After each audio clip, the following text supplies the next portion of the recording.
Hello friends, welcome back to my channel genius tutorial as.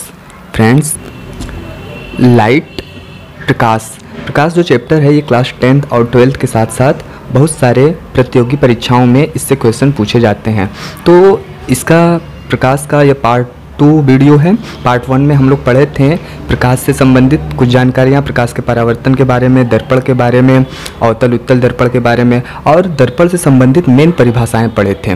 तो यदि दर्पण से संबंधित आपको परिभाषाएं आ गई होंगी तब आपको प्रकाश का पार्ट 2 में दर्पण द्वारा प्रतिबिंब बनने के नियम एकदम अच्छे से समझ में आ जाएंगे। तो एक बार हम रिपीट कर देते हैं 10 सेकंड में कि दर्पण से संबंधित परिभाषाओं के बारे में। पार्ट 1 में हम लोग सीखे थे कि दर्पण का ध्रुव क्या होता है, जैसे कि दर्पण का ध्रुव परावर्तक तल के मध्य बिंदु को दर्पण का ध्रुव P कहते हैं। फिर वक्रता केंद्र क्या होता है, गोलीय दर्पण के मध्य बिंदु को वक्रता केंद्र कहते हैं। मुख्य अक्ष क्या होता है, ध्रुव और C को मिलाने वाली रेखा मुख्य अक्ष कहलाती है। वक्रता त्रिज्या क्या कहलाता है, ध्रुव और वक्रता केंद्र के बीच की दूरी को वक्रता त्रिज्या कहते हैं। मुख्य फोकस क्या होता है कि वक्रता केंद्र के समांतर कोई प्रकाश की किरण जब परावर्तक तल से जाके टकराती है तो परावर्तन के पश्चात मुख्य अक्ष के जिस बिंदु को टच करके निकलती है वही मुख्य फोकस F कहलाता है। तो ये सब हम लोग पार्ट 1 के वीडियो में जान गए थे। ऐसा हम इसलिए बताएं क्योंकि आज जो चीज़ हम लोग सीखेंगे तो इनका बेहद यूज होगा। ठीक है, तो आज हम लोग सीखेंगे दर्पण से प्रतिबिंब बनने के नियम।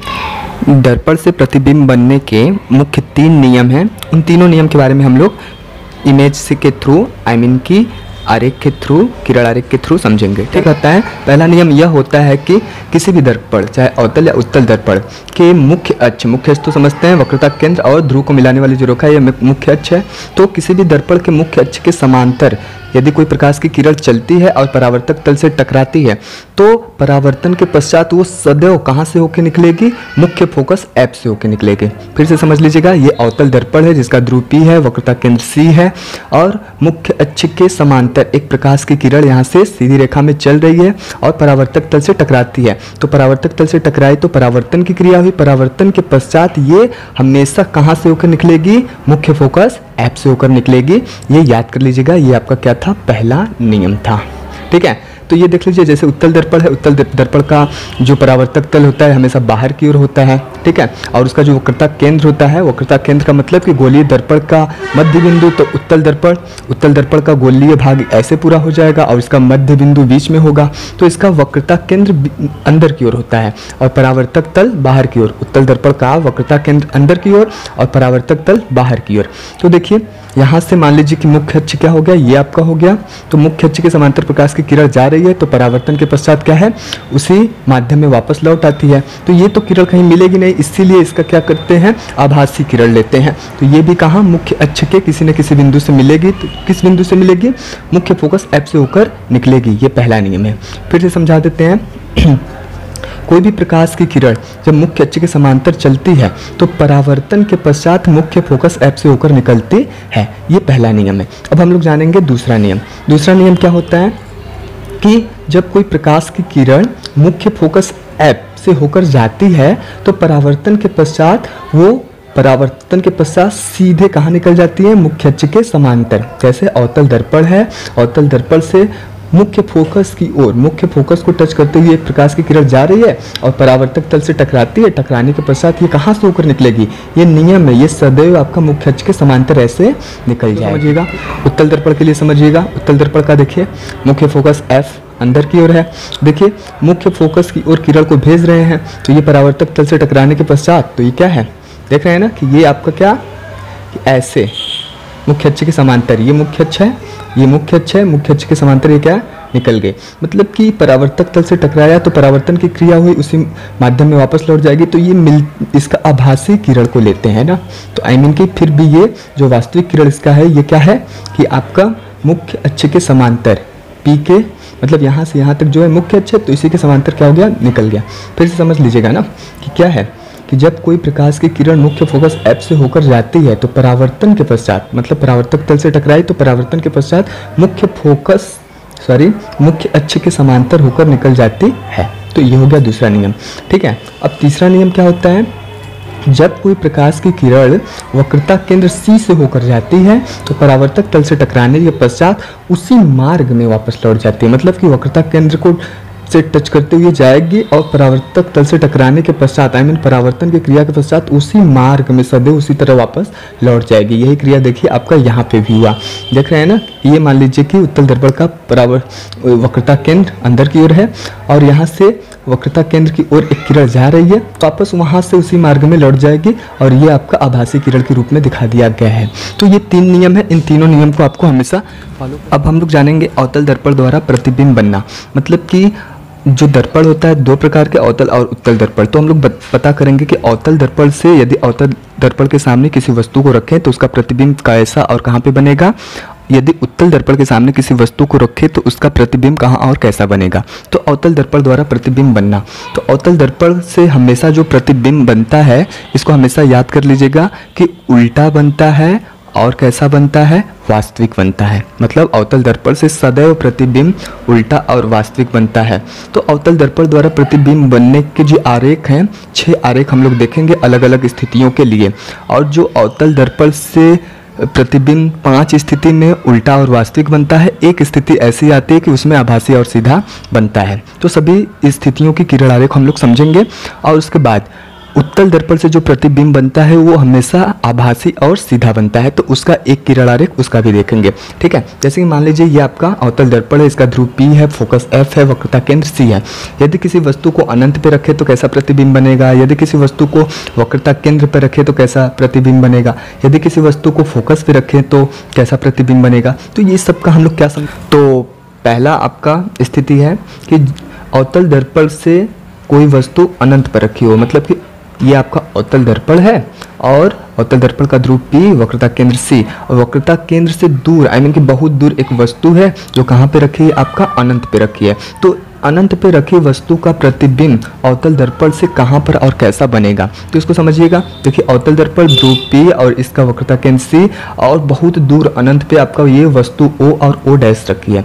तो इसको समझिएगा ना कि O डैश जो है ये आपका वस्तु है, मतलब O डैश से O तक ये वस्तु की लंबाई है। O डैश से एक किरण आरेख आपका चलता है, मतलब कि वस्तु से एक किरण आरेख चलता है किधर की ओर, मुख्य फोकस F की ओर। मुख्य फोकस F की ओर चलता है तो हमें नियम के थ्रू पता है जो भी किरण मुख्य फोकस F से जाती है तो परावर्तन के पश्चात मुख्य अक्ष के समांतर ऐसे निकल गए। मुख्य फोकस F से होकर जो भी किरण जाती है तो परावर्तन के पश्चात मुख्य अक्ष के समांतर ऐसे निकल जाती हैं, तो ये पता है। फिर दूसरी किरण फिर O से जाती है किधर की ओर, वक्रता केंद्र से होकर जाती है। तो वक्रता केंद्र से होकर जाती है तो परावर्तन के पश्चात उसी मार्ग में वापस लौट जाती है।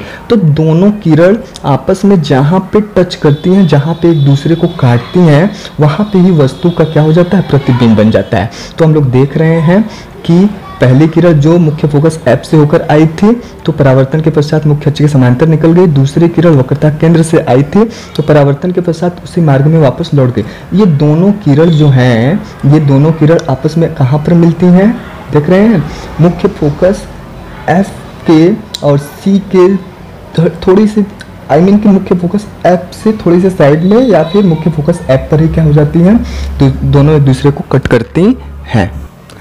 अर्थात कि आपका जो दोनों एक दूसरे को किरण काटते हैं वो मुख्य फोकस के सामने कि मुख्य फोकस के तल पर एक दूसरे को काटते हैं।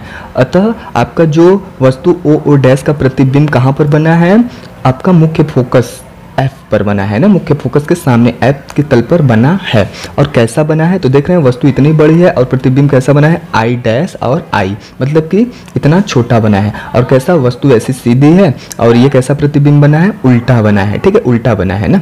और क्या कैसा बना है, और ये आपका वास्तविक बना है। तो याद रहे जब वस्तु अनंत पर रहता है तो अवतल दर्पण से उसका प्रतिबिंब कहाँ पर बनता है, मुख्य फोकस F पर बनता है, उल्टा बनता है और कैसा बनता है, वास्तविक बनता है। ठीक है, और वस्तु से देख रहे हैं वस्तु इतनी बड़ी और वस्तु से कैसा बनता है, छोटा बनता है। अब हम लोग समझेंगे दूसरी स्थिति।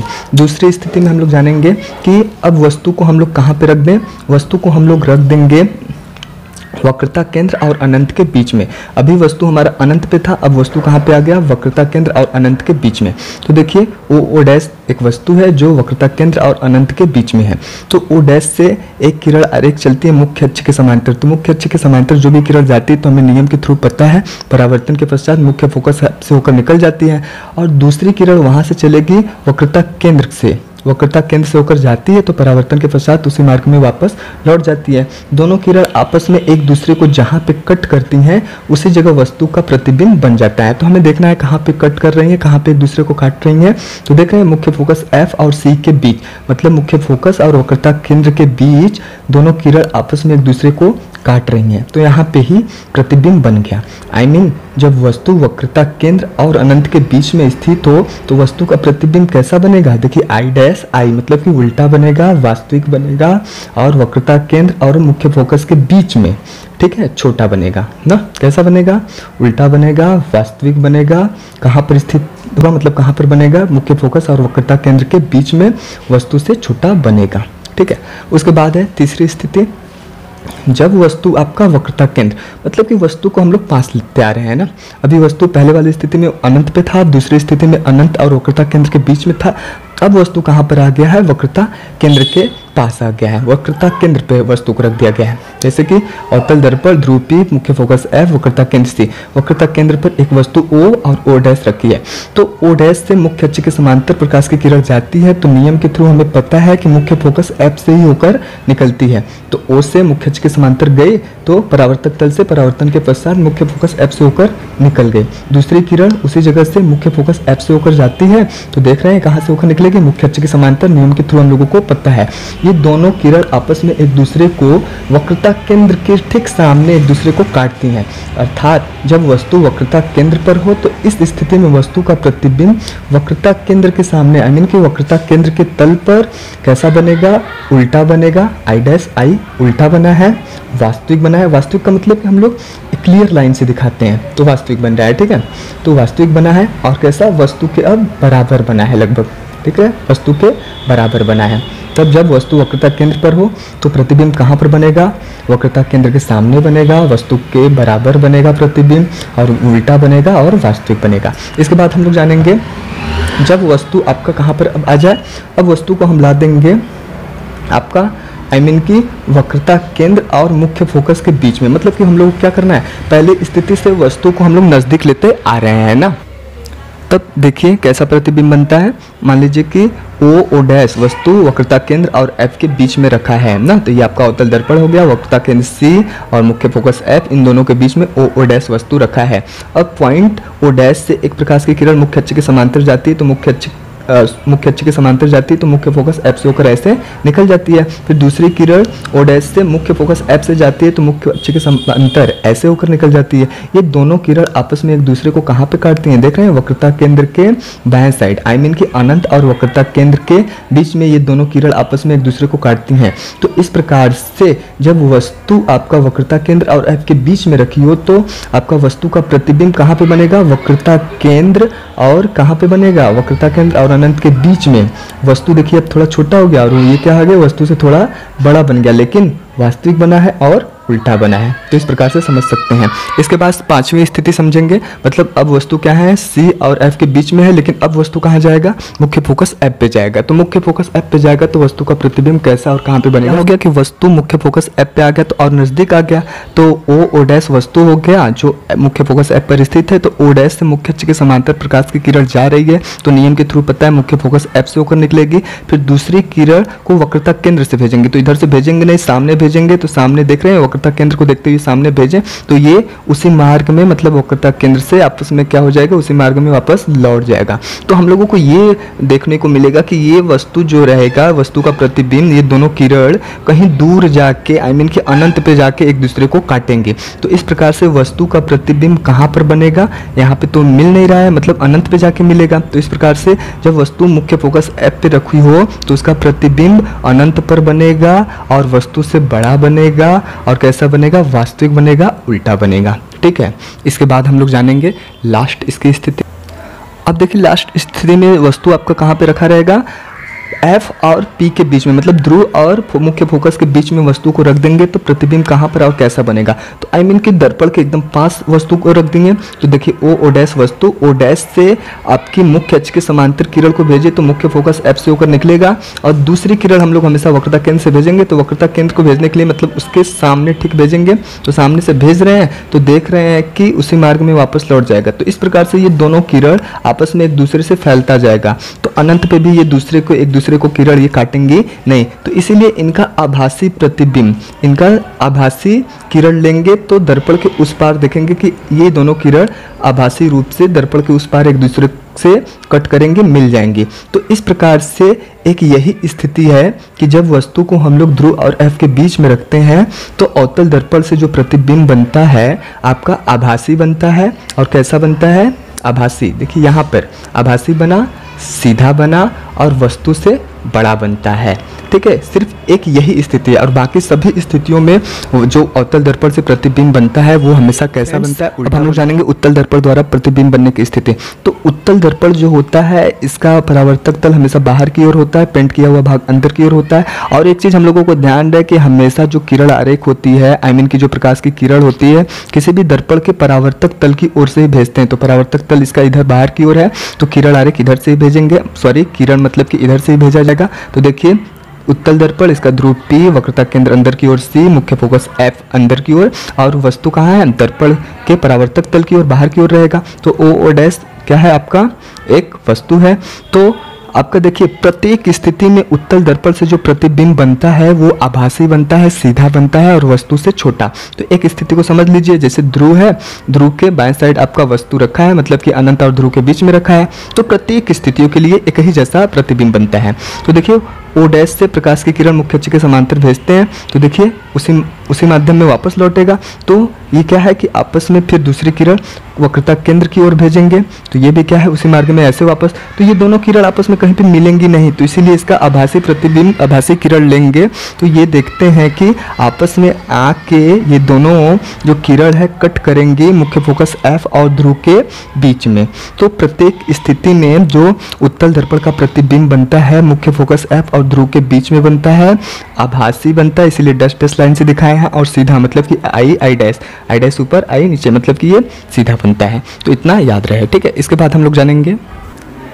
ठीक है फ्रेंड्स, तो जहाँ तक कि आपको किरण आरेख बनाना लगभग आ गया होगा, यदि आप प्रैक्टिस करेंगे, फिर बार बार वीडियो देख के समझेंगे तो आपको किरण आरेख प्रत्येक स्थितियों के लिए समझ में आ जाएगा। तो आज तक के लिए इतना ही। पार्ट 3 में हम लोग सीखेंगे, भाग 3 में हम लोग जानेंगे प्रकाश के कि आपका उत्तल दर्पण, अवतल दर्पण का उपयोग क्या होता है, उसके फार्मूले क्या होते हैं, उसके न्यूमेरिकल को कैसे लगाया जाता है, सारी चीज़ों को, मतलब कि प्रकाश के परावर्तन में पार्ट 3, आई मीन कि वो आपका अंतिम पार्ट रहेगा, पूरा वहाँ में हम लोग खत्म कर लेंगे। फिर उसके बाद प्रकाश का अपवर्तन, दूसरा चैप्टर हम लोग स्टार्ट करेंगे। यदि वीडियो आपको पसंद आई हो तो वीडियो को लाइक करेंगे और यदि चैनल पर नए होंगे तो चैनल को सब्सक्राइब करना नहीं भूलेंगे, चैनल को सब्सक्राइब कर लेंगे। तब तक के लिए थैंक यू सो मच।